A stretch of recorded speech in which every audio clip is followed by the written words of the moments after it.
साथियों, इतिहास कैसे बनते हैं और दबे कुचले लोगों को पढ़ने लिखने का अधिकार कैसे मिला, अगर ये भी नहीं जाना तो फिर क्या जाना। बाबा साहेब भीमराव अंबेडकर की मेहरबानियाँ, उनके एहसान अगर हम भूल जाएं तो मेरे को लगता है इससे शर्मनाक बात कोई और नहीं हो सकती। आज हम सरोर के तबेला गांव में हैं। यहाँ पर दो बहनें हैं, रिया और सिया। दोनों बाबा साहेब के बारे में जानकारी रखती हैं और उनके बारे में पढ़ती हैं, और उन्हें पढ़ने के बाद वो तर्क करने लगी हैं। बाबा साहेब को कोई पढ़े और उसके बाद तर्क ना करे, ये कैसे हो सकता है। आज उस परिवार में हम आपको लेकर के जा रहे हैं।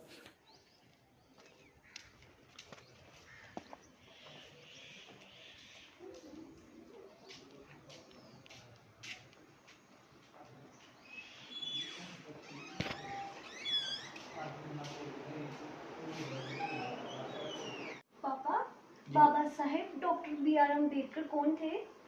बेटा, अम्बेडकर वो थे जो अम्बेडकर ने भारत का संविधान लिखा और संविधान में उसने औरतों के लिए पढ़ने का हक और लड़कियों के लिए जो आज हमारी औरतें, हमारे भारत की औरतें जो सर्विस कर रही हैं, ये सब अम्बेडकर की देन है। अम्बेडकर को पढ़ोगे आप तो आपको आगे कोई परेशानी नहीं आएगी, कोई दिक्कत नहीं आएगी। अच्छा पापा, जम्मू कश्मीर में ऐसा कोई दलित लीडर था जो हमारी बात करे?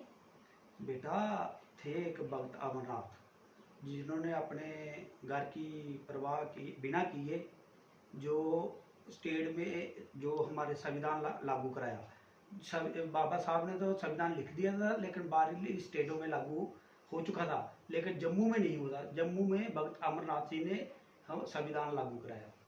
अगर आपको लगता है कि आरटीआई इंडिया न्यूज़ वाकई ही आप लोगों के लिए काम कर रहा है और आपकी आवाज़ सरकार तक पहुंचा रहा है, तो हर माह 99 रुपये देकर के आरटीआई इंडिया न्यूज़ की मेंबरशिप लें, ताकि हम आपकी आवाज़ सरकार के कानों तक पहुंचा सकें, आपका हर वो मुद्दा सरकार तक पहुंचा सकें जो बाकी मीडिया सरकार तक नहीं पहुंचा रहा।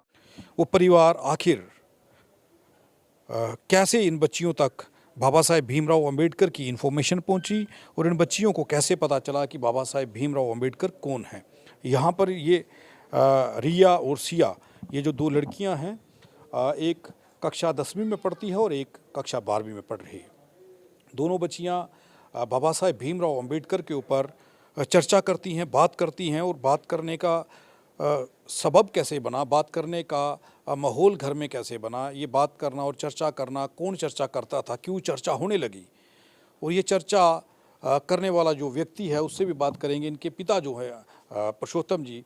पुरुषोत्तम जी, मैं आपसे पहले जानना चाहता हूँ कि बच्चियों को इस ओर कैसे आपको लगा कि ये चीज़ बच्चियाँ, लोग बच्चों को बाबा साहेब के नाम से और अपनी जाति को छुपाते हैं, और आप बाबा साहेब के बारे में उन बच्चियों को कैसे प्रेरित कर पाए, क्या बता रहे थे? जय भीम सर, मेरा नाम पुरुषोत्तम भगत सर। असें अपने टाइम बड़ी स्ट्रगल की, बड़ी मेहनत की है, तो मेहनत करी करिए सर सानू एजुकेशन थोड़ी प्रॉब्लम आई, उहदे कारण थोड़ा अगे अस कोई बधी नहीं सके। तो मैं दिला ये सोचा कि बच्ची पढ़ाना चाहिए, पढ़ाई के कन्ने कन्ने बाबा साहब के बारे च भी बताना जरूरी चाहिए कि जिन कुड़ियों के बारे गल की, जिन अज जे बाबा साहब ने इंदो भारत का संविधान लिखा, संविधान लिखने कन्ने औरतें पढ़ने का अधिकार मिलया, अपनी गलबात करने का अधिकार मिले। बच्चियों को क्यों बताया आपने ये? बच्चियों क्योंकि लोग छुपाते हैं। मैं देखता हूँ जब समाज में जाता हूँ, लोग बच्चियों को ये बताना या अपने बच्चों को इन चीज़ों से दूर रखते हैं। वो नहीं चाहते कि उनकी जाति पता लगे, वो नहीं चाहते कि अंबेडकर की राह पर कोई चले। जी सर, मैंने सोचा कि अंबेडकर पढ़ लिख कर इतना कुछ हासिल कर लिया, अगर बेटियां भी इनको बताना, मुझे इसलिए समझा कि अगर ये भी बाबा साहब को जानेंगे तो इनको भी लगेगा कि मैंने भी, हमें भी अंबेडकर की तरह बनना है और अपने गांव का नाम रोशन करेंगे पढ़ लिख कर, और अपने देश का नाम रोशन करेंगे। इसलिए मैंने इनको बाबा साहब को बताना जरूरी समझा। बाबा साहेब भीमराव अंबेडकर की चर्चा इनके पिता इन बच्चियों से करते हैं। रिया हमारे साथ हैं। रिया, ये कौन सी किताब पढ़ रहे हो और क्यों पढ़ रहे हो ये आप? सर, ये मेरी किताब है घर घर में बाबा साहेब। ये मैं किताब इसलिए पढ़ रही हूँ कि ताकि जो भी मेरे को मतलब मेरे को नहीं पता बाबा साहेब की बारे में, उनकी नॉलेज मैं अगेन कर सकूं। तो मुझे इस किताब से बहुत कुछ सीखने को मिला कि कैसे बाबा साहेब ने हमारे समाज के लिए स्ट्रगल की। उन्होंने जीवन भर जाति के नाम पर सहा अपमान, फिर भी रच डाला देश का संविधान। पूरी दुनिया में पद प्रतिशत बाबा साहेब को मेरा कोटि कोटि प्रणाम। बाबा साहेब को सम्मान देने से पूर्व हमें उनके जीवन के संघर्षों के बारे में ज़रूर जानना चाहिए, क्योंकि उनका जीवन एक प्रेरणा है। कोई भी जल्दी हारा हुआ मनुष्य यदि बाबा साहेब के संघर्षशील जीवन के कुछ पहलू पर विचार कर ले ना, तो मन में एक प्रेरणा जाग जाती है।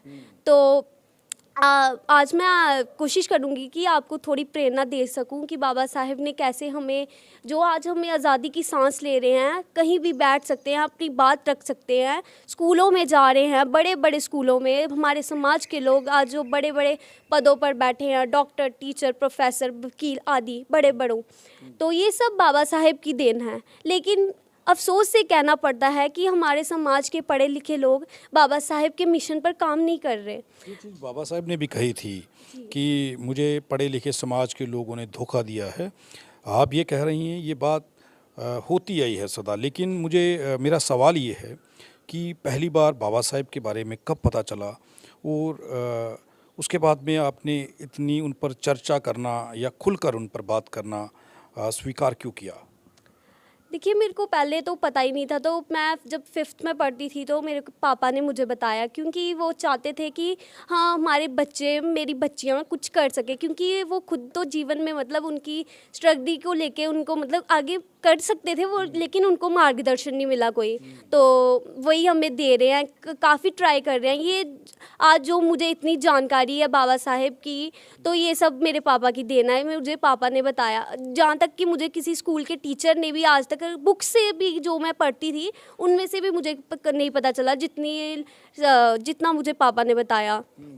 तो मैं थैंक यू करती हूँ अपने पापा का कि उन्होंने मुझे बाबा साहेब डॉक्टर B.R. अम्बेडकर के बारे में बताया, क्योंकि आज भी हमारे समाज के लोग कुछ ऐसे हैं, पढ़ लिख कर भी हम अपने बच्चों को कुछ नहीं अवेयर करते, कुछ नहीं बताते कि बाबा साहेब। देखिए, जो हमारे समाज के लोग ना आज ज़्यादातर बच्चे, क्योंकि वो आने वाला फ्यूचर है, अगर हम हमारे फ्यूचर को आने वाले मतलब हमारे बच्चों को पता होगा बाबा साहेब के संघर्षों के बारे में, भगत अमरनाथ के संघर्षों के बारे में, तो उनके मन में प्रेरणा जाग जाती है। उनको भी मतलब जीवन में कुछ करना मतलब करने की प्रेरणा मिल जाती है। मतलब अगर वो शुरू से जिन्होंने इतना अपमान सहा, अगर वो कुछ कर दिखाया, उन्होंने इतना कुछ सहकर भी, तो हमारे समाज के बच्चे आज क्यों नहीं कर सके थे। बाबा साहेब भीमराव अंबेडकर, एक मान लीजिए कि अगर वो ना होते तो देश में किसी भी जाति की महिलाओं का और दलित समुदाय की महिलाओं का जो होता वो तो साफ है, लेकिन किसी भी महिलाओं को क्या उनके हक मिल पाते? नहीं, बिल्कुल भी नहीं। जबकि ये जो हमारी मतलब पहले तो महिलाओं को तो पढ़ने का भी अधिकार नहीं था, तो क्या बोलते, और आपको पता ही होगा, तो क्या बोल अपना बात को वह रख भी नहीं पाती थी। उसको ना केवल भोग विलास मतलब घर तक ही सीमित रखा जाता था। उसकी सिर्फ वस्तु मतलब कोई चीज़ बनकर रह गई थी, तो उसको कोई हक अधिकार कोई भी नहीं था। तो वो बस मतलब अपने परिवार में ही उलझी रहती थी, उसके बाद अपने बच्चों में, तो उसके बाद ऐसे उसका जीवन व्यतीत हो जाता था। तो बस हाँ जी, ये मतलब वस्तु के तौर पर जो था वो महिलाओं को इस्तेमाल किया जाता था। मेरा सवाल ये है कि आप खुद पढ़ रहे हैं बाबा साहेब को, उन पर स्टडी कर रहे हैं, क्या बाकी लोगों से चर्चा करती हैं? आपके फ्रेंड सर्कल में जो आपकी फ्रेंड्स हैं उनसे चर्चा होती है बाबा साहेब पर? कभी तर्क के आधार पर बात करती हैं?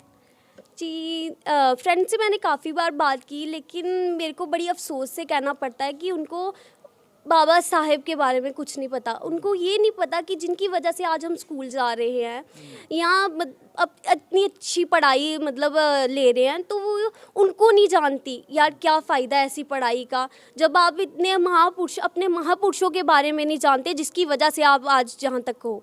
तो वही रिया से बात होगी या सिया से?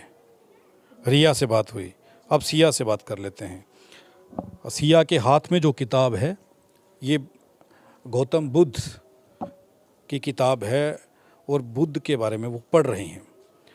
अब मेरा ये सवाल है कि इस वक्त बच्चे जो हैं इस उम्र में, या तो कॉमिक्स पढ़ते हैं, या फिर कार्टून नेटवर्क देखते हैं, या फिर लड़कियां हैं तो वो फैशन के बारे में या कपड़ों के बारे में चर्चा करती हैं, और आप इन किताबों को पढ़ रही हैं, कारण क्या है?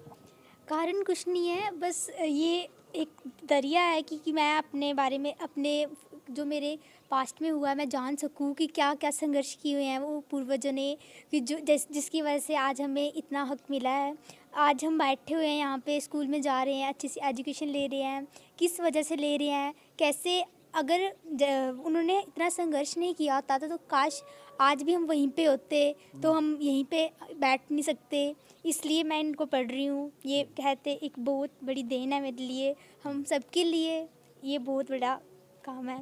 लेकिन ये तो जब आपकी उम्र के हिसाब से आपको खेलना कूदना और उस तरफ आपकी फ्रेंड्स जो हैं या बच्चे जो हैं वो बिज़ी रहते हैं, और गौतम बुद्ध को पढ़ना या बाबा साहब को पढ़ना, खासियत क्या लगी आपको? बाकी किताबें भी होती हैं, मनोरंजन के लिए पढ़ी जाती हैं, लेकिन बाबा साहब को पढ़ लेना या बाबा साहब के बारे में चर्चा करना, जो कि कम करना चाहते हैं लोग, खासकर महिलाएं, आप कर रही हैं। देखिए, मैं ये अपने समाज को बताना चाहती हूँ कि कौन थे जिन्होंने आज हमें यहाँ पे बैठने कहा थे, वो डॉक्टर B.R. अम्बेडकर। और जैसे कि वो, उन्होंने हमें इतना हक दिया है, इसलिए मैं उनको पढ़ रही हूँ। जैसे कि आप कह रहे हैं काफ़ी बुक्स होती हैं, वो तो कभी भी पढ़ी जा सकती हैं। और मैं बच्ची होके मैं ये पढ़ रही हूँ क्योंकि मैं अपने जैसे कहीं अपनी उम्र के बच्चों को ये अप्रिशिएट करना चाहती हूँ कि कहते तुम भी पढ़ो, क्योंकि बच्चे ही तो हमारा फ्यूचर है। अगर हम बच्चों को जानकारी देंगे तो आगे वो अपनी जनरेशन को देंगे, इसलिए मैं ये बुक पढ़ रही हूँ। बाबा साहब को इग्नोर क्यों किया जाता है? उनके ऊपर चर्चा क्यों नहीं होती? लोग चर्चा क्यों नहीं करना चाहते? आप क्या समझती हैं? देखिए, बाबा साहेब, आप जानते हैं कि हमारे समाज में कास्ट डिस्क्रिमिनेशन बहुत है, आज भी होता है, लेकिन पहले के टाइम से आज थोड़ा कम है, ज़्यादा तो नहीं, थोड़ा कम है। तो बाबा साहेब को एक अछूत जाति का माना जाता है, तो इसलिए लोग उनकी चर्चा करने के बारे में नहीं चाहते, चर्चा नहीं करना चाहते। आज भी लोग, हमारी कास्ट के लोग अपनी कास्ट को बताने में शर्माते हैं। शर्म किस बात की? शर्म नहीं करनी चाहिए। इसलिए लोग बाबा साहेब को नाम लेने से, अपनी कास्ट बताने से शर्माते हैं, क्योंकि वो एक मिडिल क्लास से हैं। आप उन लोगों को बताइए ना कि आप लोग इस देश के मूल निवासी हैं, असली राजा हैं, इस देश के मालिक हैं, तो आपको प्राउड फील होना चाहिए। आप दबे कुचले दलित नहीं हैं, आप इस देश के राजा रहे हैं। षड्यंत्र के तहत आपको अगर आपका इतिहास मिटाया गया है तो बाबा साहब को पढ़ने के वो सब सामने आता है सर। हाँ जी, वो आता तो है, लेकिन ये बात तब हो जब की जानकारी हो। अब जैसे कि हम मिलके कोशिश करते हैं कि कैसे कैसे करें, लेकिन घर पे अगर कहते हैं, बात घर से शुरू करनी चाहिए। अगर हमारे घर में कोई ऐसा होगा जो हमें बताएगा, तो उसी की वजह से हमें थोड़ा अप्रिशिएट होंगे, थोड़ा जान पाएंगे। लेकिन आप जानते होंगे कि हमारे लोग बाबा साहेब का नाम लेने से भी डरते नहीं, शर्माते हैं, क्योंकि वो एक कहते शेड्यूल कास्ट से बिलोंग करते थे, दलित थे, तो लोग अपनी कास्ट बताने में डरते हैं। तो आजकल लोग तो डॉक्टर B.R. अम्बेडकर का जिक्र भी नहीं करते, इसलिए लोग बताते नहीं हैं। लेकिन उनकी वजह से तो रोज़गार मिला है, उनकी वजह से शिक्षा मिली है, उनकी वजह से जो हक मिलते हैं वो लेने से मना क्यों नहीं करते? लोगों को, आपको पता है कि आज के ज़माने में लोगों को लेना आता है, कुछ देना नहीं आता। लोग ले लेते हैं, बड़े हंस खेल कर, देते नहीं हैं। हम मांग भी नहीं रहे कुछ, हम बस ये कहते हैं कि आप जानो कि कैसे आप यहाँ पे पहुँचे हो। Doctor B.R. अम्बेडकर जैसे महापुरुष, अमरनाथ जैसे, भगत अमरनाथ जैसे, इनकी वजह से जहाँ पे हम पहुँचे, आप इनके बारे में जानो। लेकिन लोग है ही नहीं, लोगों को शर्म आती है अपनी कास्ट को बताते हुए भी। ये बच्चियों ने एक बड़ी बात कह डाली है, और ये बात छोटी नहीं है। उन्होंने ये कहा है कि जाति छुपाने में लोग कोशिश करते हैं जाति छुपा लें, लेकिन आप ये सोच लीजिए कि जब आप कहीं पाँव रखते हैं तो आपकी जाति ही सबसे पहले ढूंढी जाती है, और उसके बाद में अगर बाबा साहेब भीमराव अम्बेडकर ना होते, आप अंदाज़ा लगा लीजिए कि देश की महिलाओं का हाल क्या होता। क्या वो पढ़ पाती? क्या वो खुल करके आज हमारे इस चैनल पर बैठ के चर्चा कर पाती? क्या वो स्कूल में लड़कों के साथ बैठ कर के, लड़कों से आंख मिला कर के अपने हकों की बात कर पाती? क्या वो सिर्फ वस्तु बन के रह जाती अगर बाबा साहेब भीमराव अम्बेडकर ना होते? आप देखते रहें RTI इंडिया न्यूज़, लोकतंत्र का पहरेदार, ताकि हम पहुंचा सकें आप तक वो खबरें जो नहीं पहुंचती या जो नहीं दिखाई जाती। धन्यवाद।